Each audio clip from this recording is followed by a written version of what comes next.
Bienvenido a YOLO Camotes, videos de temas de interés general. Es popularmente sabido que la conquista de América fue llevada mayoritariamente por España, Inglaterra, Portugal y en algunos territorios Francia. Todos imaginamos a los conquistadores como hombres de tez blanca, rubios y ojos de colores, con una frondosa barba, cara a cara frente a Moctezuma, o combatiendo a los distintos pueblos indígenas. Pero la colonización europea de América no fue del todo así. Esta también tuvo protagonistas de otras latitudes, en especial africanos, que junto con los europeos lucharon codo a codo con los mismos. Tenemos la creencia que los africanos traídos a América fue solamente en condiciones de esclavitud o servidumbre, pero no es así. Algunos de ellos destacaron lo suficiente como para mejorar en la escala social e incluso haber dejado sus nombres en la posteridad.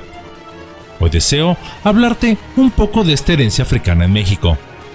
Es por eso que YOLO Camotes les trae el día de hoy los conquistadores africanos de América. En general, la presencia de personas de ascendencia africana en América obedeció a la necesidad de mano de obra ante la dramática caída demográfica en las Antillas, derivada de las acciones bélicas y la altísima mortalidad que produjo la difusión de enfermedades como el sarampión o la viruela entre las poblaciones indígenas locales.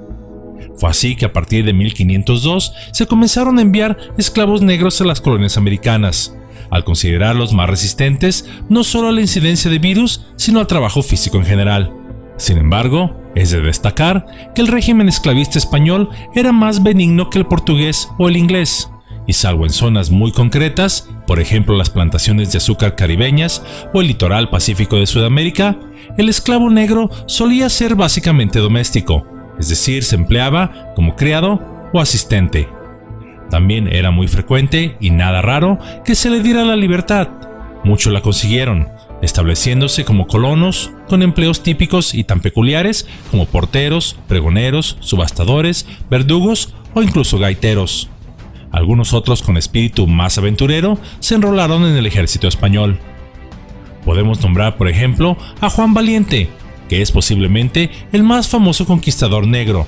Su caso es especial porque cuando aún este era esclavo en 1533, le solicitó permiso a su amo, Alonso Valiente, que era un hacendado de Puebla, en México, para marchar 4 años en busca de fortuna con la promesa de su palabra de honor de volver y pagar su libertad con las ganancias que lograra.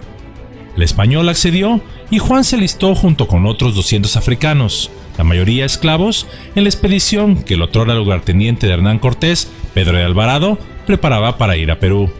Pero una vez llegado a su destino, resultó que no hubo oportunidad de hacer fortuna, puesto que Francisco Pizarro se le había adelantado la expedición.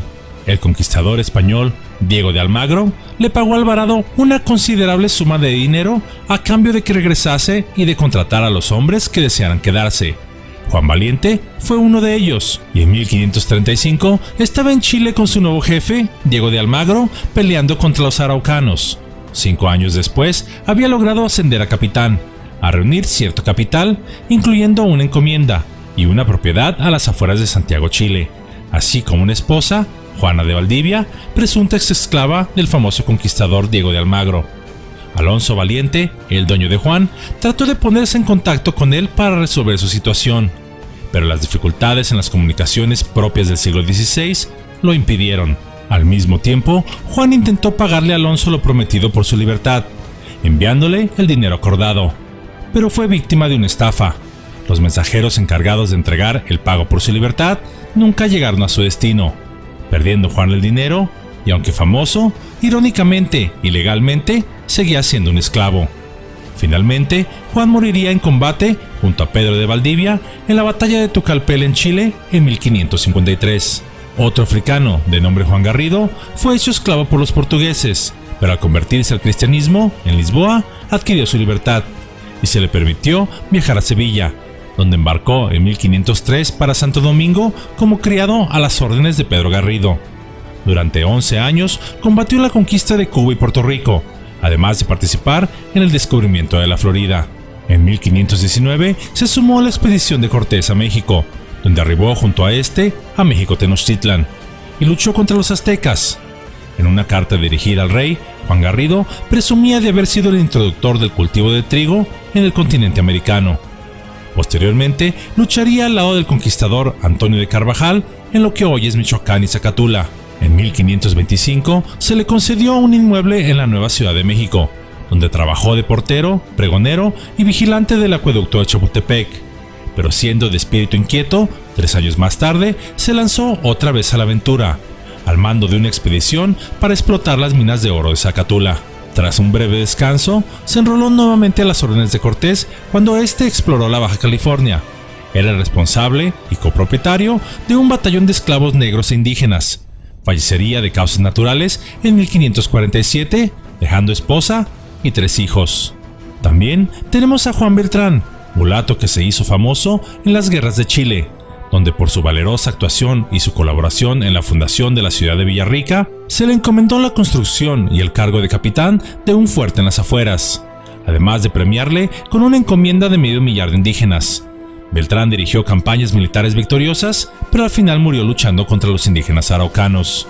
Otro mulato, Juan García, que en su caso nació libre en Comunidad de Extremadura, España, hacia 1495, formó parte de la expedición de Pizarro al Perú, viajando con su mujer y sus hijas, siendo su misión fundamental la de pesar los metales preciosos que se recogieron por el rescate de Atahualpa. Asimismo, estuvo presente en los sucesivos repartos de oro y plata entre la tropa. Se sabe que con sus ganancias le compró una esclava indígena a otro soldado y con ella tuvo una hija fuera de matrimonio. Residió en Cusco, donde colaboró con su reforma urbana, pero luego se trasladó a Lima con la idea de regresar a España. Lo hizo en 1536, regresando con fama y fortuna, estableciéndose en la zona donde había nacido y adoptando el nombre completo de Juan García Pizarro. No se sabe a ciencia cierta la fecha de su fallecimiento. La lista de conquistadores negros en América es tan extensa que no podríamos terminarla. Así, podríamos citar brevemente a Juan Bardales, esclavo africano que participó en las expediciones a Panamá y Honduras, donde dijo haber recibido un centenar de heridas de flecha, consiguiendo con ello su libertad y una pensión de 50 pesos concedida por el rey. O a Sebastián Toral, que por su labor en la exploración de Yucatán logró la libertad, la exención de impuestos y otra pensión real, empleándose también como portero. O Antonio Pérez, que era hombre libre y participó junto a Diego de Lozada en la conquista de Caracas, donde ascendió a capitán. O a Miguel Ruiz, otro que estuvo con Pizarro en Cajamarca y obtuvo su parte del botín. O a Gómez de León, que también recibió una encomienda en Chile. O a los más de 200 africanos anónimos que ayudaron a sofocar el incendio de Cusco durante el asedio de Manco Inca en 1536. Pero mientras los africanos transportados a las colonias inglesas de lo que en un futuro serían los Estados Unidos sufrirían toda clase de crueldades, vejaciones y maltratos en aquellas latitudes que irónicamente se pavonean de ser un faro de libertad, en las colonias españolas como la Nueva España, la aportación de los esclavos africanos no se limitó exclusivamente a la mano de obra o labores militares. Trajeron consigo idiomas, creencias, gastronomía y tradiciones. Entre los afromexicanos famosos podríamos mencionar algunos, por ejemplo, el compositor mexicano Álvaro Carrillo Alarcón, el padre de la patria José María Morelos y Pavón, el héroe revolucionario Emiliano Zapata, que descendía de afromexicanos, Gaspar Yanga, el primer líder insurgente de la época colonial, Pío de Jesús Pico, el último gobernador de la Alta California antes de que ésta fuera robada, cedida a los Estados Unidos. La cantante mexicana de boleros y de canciones de Agustín Lara, María Antonia del Carmen Peregrino Álvarez, o mejor conocida como Toña la Negra. El insurgente Vicente Guerrero, que además sería el primer presidente negro del continente americano. La cantante de música tradicional Alejandra Robles Oastegui, mejor conocida como La Morena. Esto tan solo por mencionar algunos de ellos. Los afromexicanos en México oficialmente lo conforman 1.5 millones de personas. Se estima que esta cifra sería mayor, llegando a casi 3 millones de habitantes, principalmente en los estados de Guerrero, Oaxaca y Veracruz. Incluso se afirma que poco más del 10% de la población total en México corre entre sus venas alguna clase de ascendencia africana. Al crearse el México independiente, las poblaciones de descendientes africanos permanecieron prácticamente sin ser molestadas, y su asimilación con el resto de las poblaciones fue mínima. Fue hasta el estallido de la Revolución Mexicana, a principios del siglo XX, que estas poblaciones comenzarían a desplazarse y a integrarse en más zonas del país.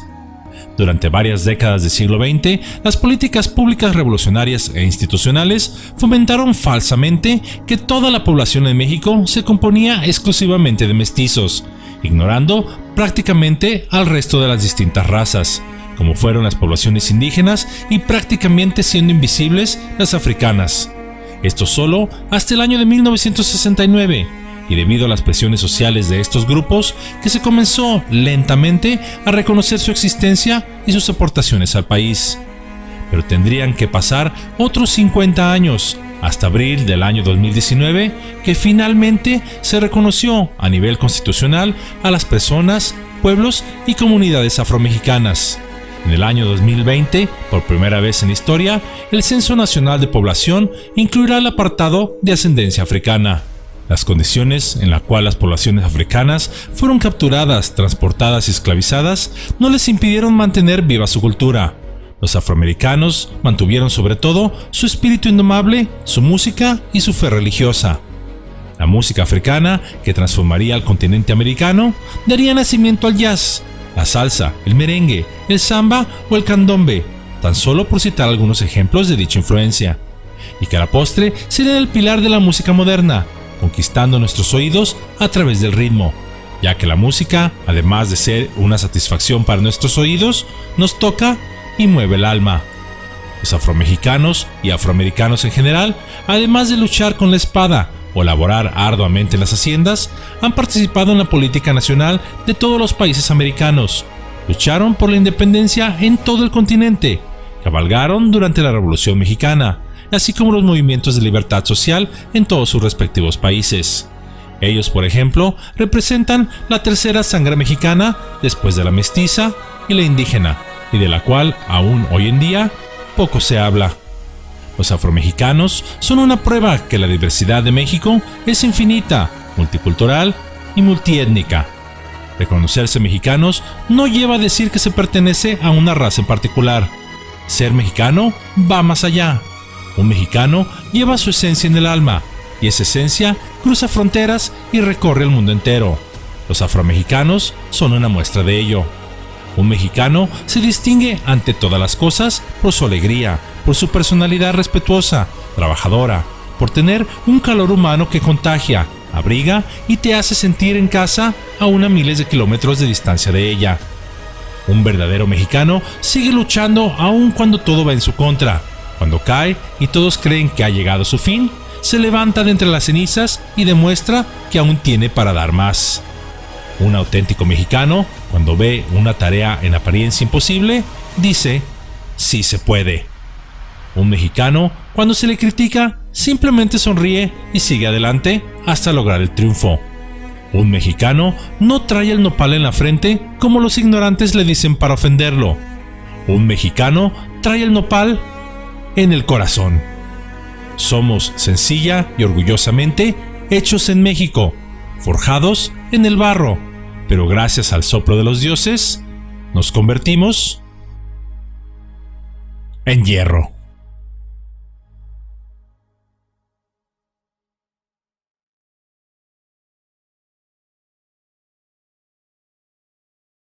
Muchísimas gracias por tomarse su valioso tiempo para ver esta sencilla cápsula.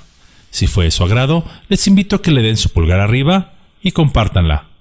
Suscríbanse si aún no lo han hecho y asegúrense que la campanita está activada para que puedan recibir notificaciones de los nuevos videos que subo en este canal. Les recomiendo revisen periódicamente el estado de suscripción, así como de la campanita, pues YouTube tiene la pésima costumbre de eliminar ambas sin solicitar el permiso de ustedes. Si desean apoyar el canal a través de alguna donación, de antemano se los agradezco de todo corazón.